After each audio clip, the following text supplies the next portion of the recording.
Rich Peterson here, along with Andy Brownell and Kim David from the KROC News Department. And what are some of the big issues this week that I you're think thinking if we were voting, we'd all pretty much say DMC, and this was a huge week for that plan. DMC? Andy was up late Monday City night, Council. monitoring the council. No big surprise, though. No, it was a foregone conclusion. The approval of the DMC development plan, which is basically a general blueprint of the projects that could be occurring in our downtown area over the next 20 years. Probably the more significant vote that took place Monday night was the approval of a 1/4 point increase in our local sales tax, bumping it up to 0.75% on top of the state sales tax.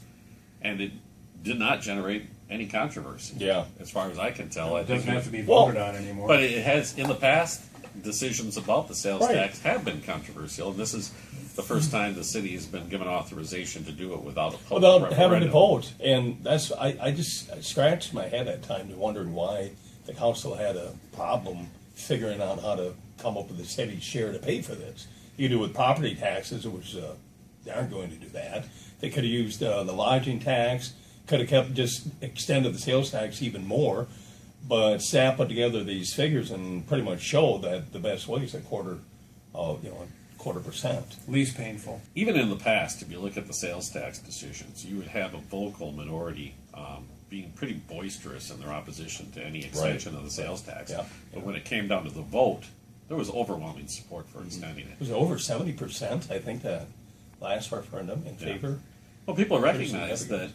a sizable share of this tax is being paid by the very people who are enjoying the amenities of this community while not living in the community.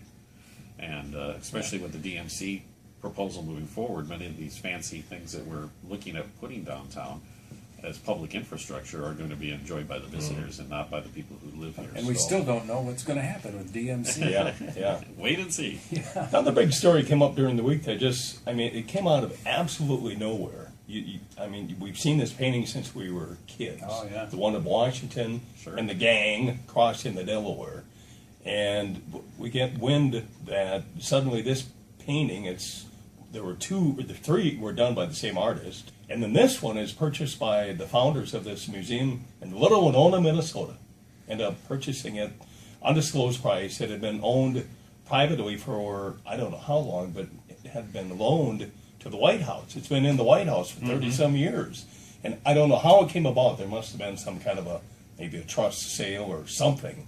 But Bob Kierlin, one of the founders of the Fastenal Company, and his wife, who founded the museum down there, somehow were able to buy this painting, and it would be on display there forever. Have you been to the museum? No, I haven't. 'Cause I have more than any. I didn't even know it was there. Oh, I have talked to a number of people who have made the trip yeah. over there. I've driven past it I and haven't know. stopped in. I've And always they thought said about it. you will just be blown away by this place. The exhibits, the quality of the exhibits, the way they are exhibited, the atmosphere of the place.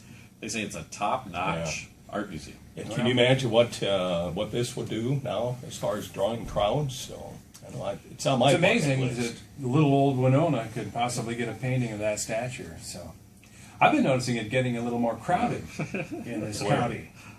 Olmsted County. minutes. Well, the Pack it metro. in. Yeah. The metro Oh, that's right. area. We're Our now metro's bigger now. over 150,000. What did we do? Annex Fillmore County? Is that what they did, Anyway, Andy? No. Who makes it these was decisions anyway? the demographers, right? The demographers. people who do the counting I'm not decided sure how that they do the Fillmore was now boundaries. in our metro. Well, it actually, parts of Goodhue and Dodge and the surrounding area have been for some time. Yeah. I thought the interesting thing about the census numbers are a considerable slowdown in growth.